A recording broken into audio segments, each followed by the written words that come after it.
Hey, welcome to Thirsty Thursday edition of Plumbing with Tim, the show where I answer questions from you, the viewer, as well as frequently asked questions I get from my customer. Oh boy. Let's see what we got today. Question number one today comes in from a Matthew. Matthew asks, I live in a mobile home and recently had to go underneath it. This is when I notice all this gray plastic kind of pipe. What is it? Well, Matthew, depending on how old the home is, it sounds like it is an older style manufactured home. That is what's called PEX polybutylene piping.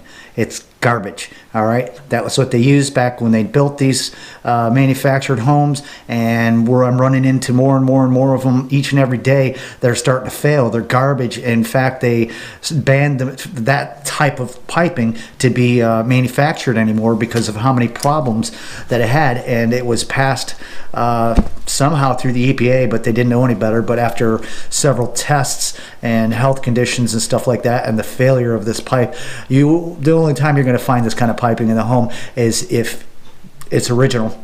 So I would strongly suggest to have it in mind to think about doing a repipe. Now there is new PEX piping that is made these days, Up Honor and other brands, but they're very much better quality than any of that old garbage. Or maybe a local plumbing company might come in and replumb the house in CPVC. So good question, Matthew. All right, so we have a Kathy that is sending in her question for the day. And that question is, my water heater is on its last leg and I know I'm gonna need to get it replaced soon.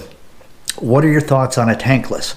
Well, Kathy, I get questions quite a bit about this. I love tankless water heaters. In fact, a lot of people don't know this, but we're 30 years behind Europe. That's a normal in the European homes these days. But you know, this is America, you know, bear's better and blah, blah, blah. So, but we do have the technology to do that. I love tankless water heaters, but it's gonna cost you a little bit of money for a startup. If it's a gas water heater that you're trying to replace, that's going to be more money. But in general, the startup cost from switching from a big tank heater to a tankless whole home heater, you're really looking at around $3,000 to $4,000 for a startup cost. It may vary in demographics and locations where you're at and stuff, but once you get that installed and get over that initial cost and everything, I think you'll love them. They're fairly easy to work on and stuff like that, but always make sure to get a licensed plumber and not some sort of a handyman. So great question. Okay, so here's our featured question of the day, and it comes in from a Pete. Pete asks, my house is supplied by well water, and recently I've noticed that my pump runs a great deal more than it ever used to. Got any ideas why this may be? That's a really good question. And there's a couple different ideas that come to my mind. First and foremost, if your pump is kicking on and running, but there ain't nobody running any water in the house, there's a possibility you may have a slab leak underneath your home. You know, you don't have a water meter, so you can't see that dial spinning. But that would be my first guess. My second guess is a very big possibility that your pressure tank, your blue pressure tank that sits next to your pump, inside of it has a neoprene bladder, almost like a thermal expansion tank that sits on a water heater. And it's a very good possibility that that tank, the bag, the neoprene bladder inside of there has popped.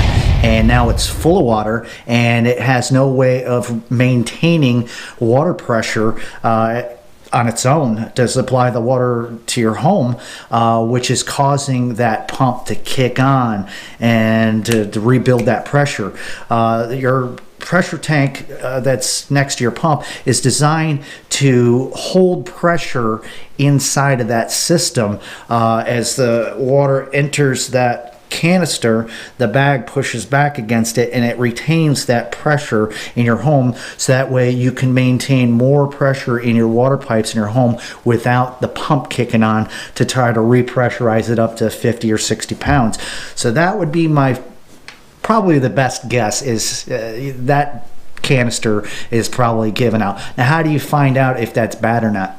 Well, on top of it, just like an expansion tank, is a little Schrader valve, okay, almost like a bicycle pump tire, or a tire deal on your car, where you check the air pressure. Take and press something down on that Schrader valve. If water squirts out of it, it's full of water. It's shot, and that's going to make it so your pump is going to prematurely kick on and run. So those would be the first things that I would take a look at. Great question. Hey, that's all the time we got for today.